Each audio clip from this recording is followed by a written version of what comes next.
फडणवीस साहेब, मंत्रिमंडळातील माझ्या सहकारी पंकजाताई मुंडे, आपल्या विभागाचे खासदार बजरंग सोनवणे, राज्यसभेच्या खासदार रजनीताई सातव, विधिमंडळातील सहकारी धनंजय मुंडे, विक्रम काळे, सुरेश धस, संदीप क्षीरसागर, नमिता मुंदडा, विजयसिंह पंडित, माजी आमदार भीमराव धोंडे, संजय दौंड, रेल्वे विभागाचे मध्य रेल्वेचे जीएम धर्मवीर मीनाजी, राजेश कुमार वर्माजी, रजनीश माथुरजी आणि रेल्वे विभागाचे सर्व वरिष्ठ अधिकारी, शासनाचे बीडचे जिल्हाधिकारी, मुख्य कार्यकारी अधिकारी जिल्हा परिषद, एसपी, आमचे बीड जिल्ह्याचे सर्व राजकीय पक्षाचे उपस्थित असणारे मान्यवर, सर्व पत्रकार बंधू भगिनी, आजच्या या महत्वाच्या कार्यक्रमाच्या करता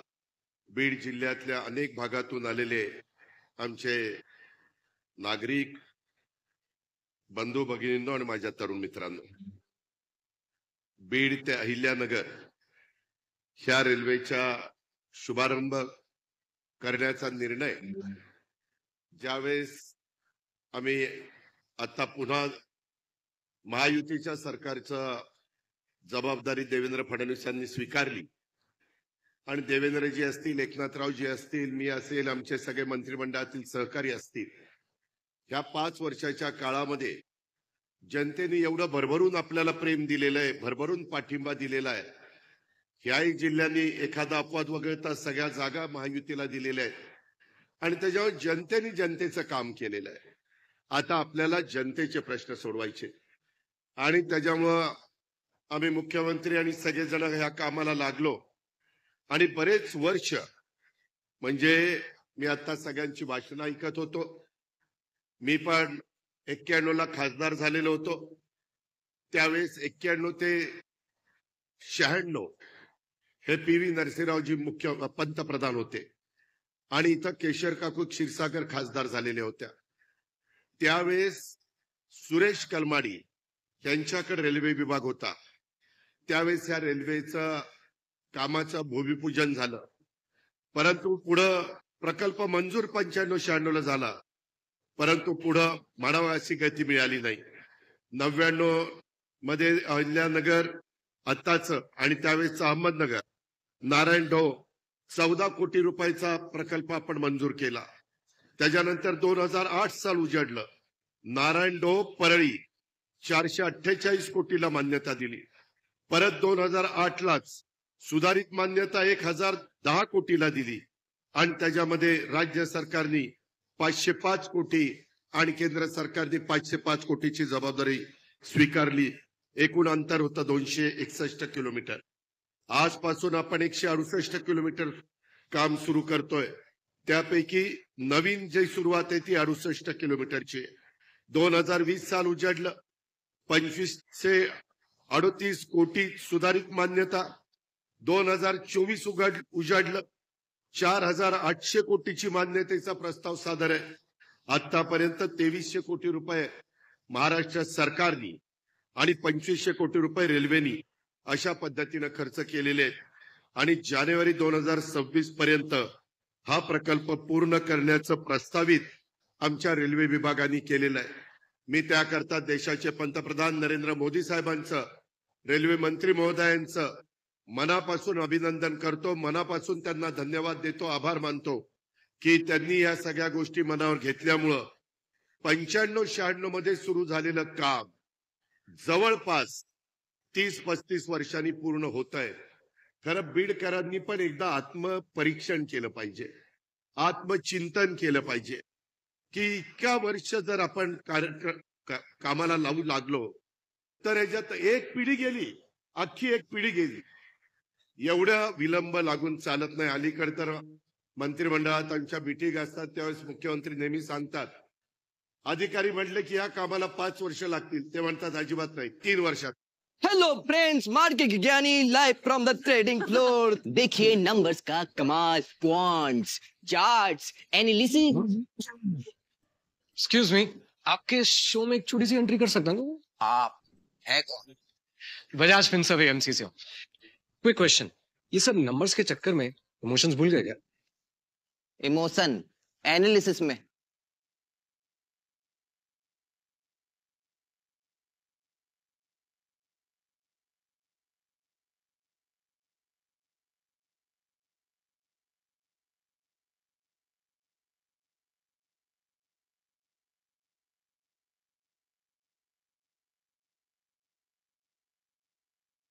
त्या काळामध्ये तुरुंगवास भोगला, हौतात्म्य पत्करलं अशा सर्व ज्ञात अज्ञात स्वातंत्र्य सेनानींनी आणि वीरांगणांना आदरांजली मी सुरुवातीलाच अर्पण करतो. आपल्या सर्वांना मराठवाडा मुक्ती संग्रामाच्या मनापासून शुभेच्छा देखील देतो. देशाचे आपले लोकप्रिय पंतप्रधान नरेंद्र मोदी साहेबांचा आज वाढदिवस. मगाशी तुम्ही मोदी साहेबांचे विचार, त्याच्यामध्ये स्वस्थ नारी सशक्त परिवार याकरता देश पातळीवर हा कार्यक्रम साजरा केला. मध्य प्रदेशमध्ये धार म्हणून जे शहर आहे तिथून त्यांनी त्या कार्यक्रमाची सुरुवात केलेली आहे संपूर्ण देशाकरता. आणि देशाचे पंतप्रधानांचा वाढदिवस सुद्धा आहे. त्या निमित्तानं मी त्यांना देखील महाराष्ट्रातल्या 13 कोटी जनतेच्या वतीनं, व्यक्तिशः माझ्या वतीनं, बीड जिल्ह्याच्या वतीनं मनापासून शुभेच्छा देतो. त्यांना दीर्घायुष्य लाभो अशी प्रार्थना देखील करतो. त्यांच्या वाढदिवसाचं औचित्य साधूनच आज राज्य शासनाने अनेक उपक्रम याला शुभारंभ आपण केलेला आहे. ही पण महत्वाची बाब आहे. आज आपल्या संभाजीनगरला, छत्रपती संभाजीनगरला मुख्यमंत्री तिथं येत असतात, झेंडावंदन करत असतात, सगळ्यांच्या हुतात्म्यांना आदरांजली वाहत असतात. आणि मी त्यांना म्हणालो की त्याच दिवशी जर आपण याचं उद्घाटन करू शकलो, ह्याला हिरवा झेंडा दाखवू शकलो तर ते जास्त चांगलं घडेल.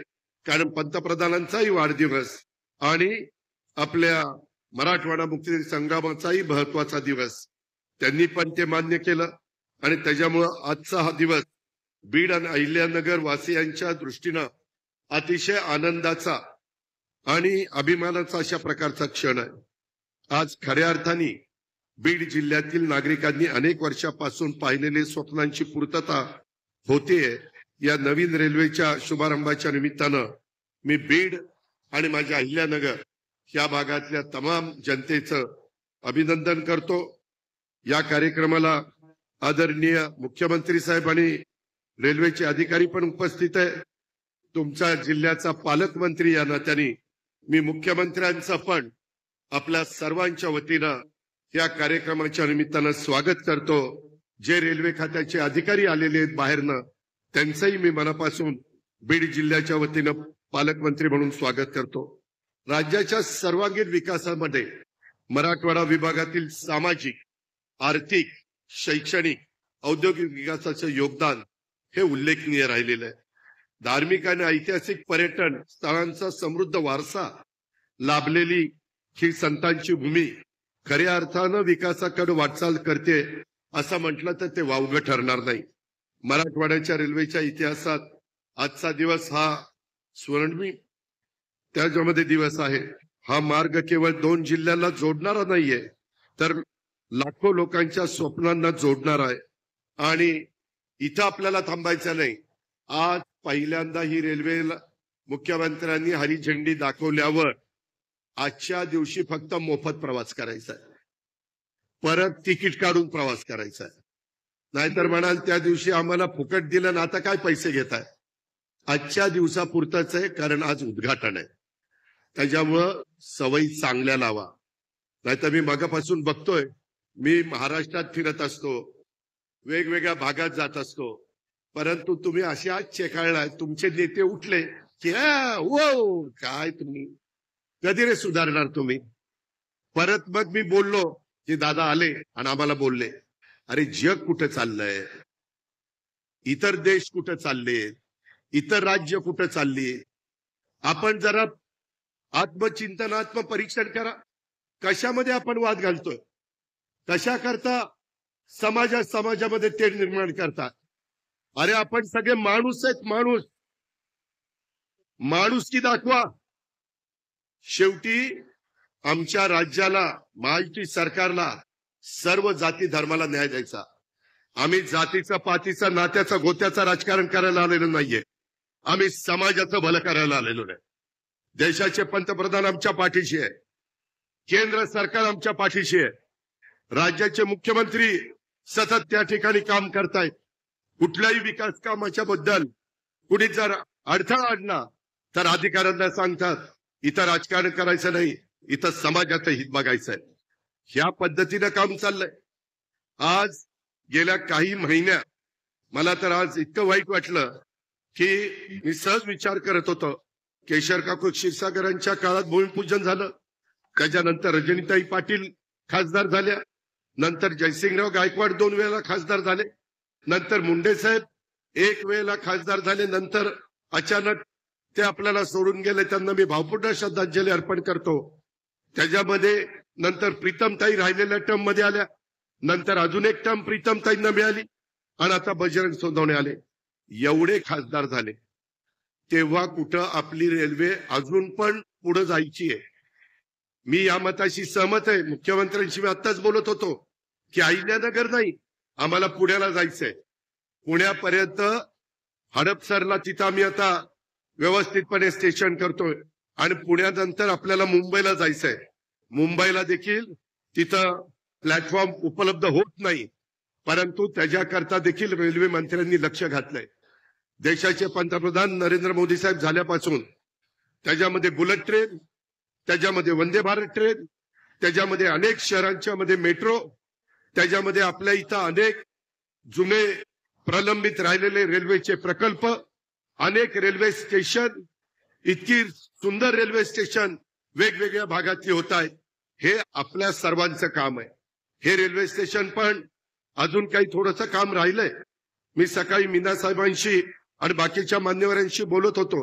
मित्रांनो, तुम्ही नको तिथे राजकारण आणू नका. आम्ही मुख्यमंत्री सगळे तुम्हाला भरभरून द्यायला तयार आहोत, परंतु काम चोख झालं पाहिजे. मुख्यमंत्री महोदय, आज मी सकाळी 7:30ला कॅथ लॅबचं उद्घाटन केलं. इतकं सुंदर काम झालेलं आहे. 10 महिने 9 महिने पडलं होतं. थोडंसं 50 लाख रुपये पाहिजे होते. मी अधिकाऱ्यांना मुख्यमंत्र्यांच्या देखत सांगितलं, थोड्या पैशाच्या करता माझ्या बीड मधल्या 6 विधानसभा मतदारसंघातली जी कामं थांबलीत आम्हाला सांगा, आम्ही तुम्हाला दोघं पैसे उपलब्ध करून देऊ. हा शेवटी जनतेचा पैसा आहे. तुमच्या भल्याच्या करता खर्च आम्ही करणार. आम्ही तिथं भेदभाव करणार नाही. त्याच्यामध्ये मराठवाडा मुक्ती संग्राम दिनाचा कार्यक्रम आम्ही केला. आदर्श गाव वंजारवाडीला आम्ही भेट दिली. मुख्यमंत्री समृद्ध पंचायत राज अभियान हे आम्ही सुरू केले. जवळपास 250 का 290 कोटीची बक्षिसे आपण ठेवलेली आहे. गावागावांनी एकत्र आलं पाहिजे. श्रमदान करा, लोकसहभाग दाखवा, ह्याच्यातून गावं चांगली करा. अशा पद्धतीचं अभियान आज आपण आजच्या पंतप्रधानांच्या वाढदिवसाच्या दिवशी संपूर्ण महाराष्ट्रामध्ये केलेलं आहे. ही सगळी कामं करत असताना मला तुम्हाला सगळ्यांना सांगायचंय की CIIT माझ्या बीड परिसरातले गोरगरिबांची मुलं शिकावी, त्यांना चांगल्या पद्धतीनं ट्रेनिंग मिळावं म्हणून 200 कोटी रुपये राज्य सरकार खर्च करत आहे. त्याच्यातले 35 कोटी रुपये आता दिले. जागा दिली MIDCने, त्याचं भूमिपूजन आम्ही केलंय. लवकर ते काम पूर्ण झाल्यावर दरवर्षी 7,000 विद्यार्थी इथनं बाहेर पडणार आहेत. आपण रेल्वेचं जसं स्वप्न बघितलेलं होतं ते राहिलेलंही आम्ही पूर्ण करतोय, परंतु विमानतळ आपल्याला करायचंय. त्याच्याकरता लवकरच आपण धावपट्टी करणार आहे. उद्याच्याला कोणी उद्योगपती आपल्याला MIDC इथं वाढवायची आहे. मी कलेक्टरांशी बोललो, आता मुख्यमंत्र्यांशी बोललो. मुख्यमंत्री महोदय जाऊ म्हणाले पुढे जा, पण कलेक्टरजी सकाळी आपलं बोलणं झालेलं आहे. तिथं जागा 1001 एकर कशी मिळेल ती पहा. आणि सगळ्यांना काही शेतीवर अवलंबून राहून चालणार नाही. आपल्याला त्याच्यामध्ये काही रोजगार निर्माण करावे लागणार आहे. त्याकरता पंतप्रधान प्रयत्न करतायत, त्याकरता मुख्यमंत्री आम्ही प्रयत्न करतोय. आणि नुसती भाषणं करून चालणार नाही, कृती करावी लागणार आहे.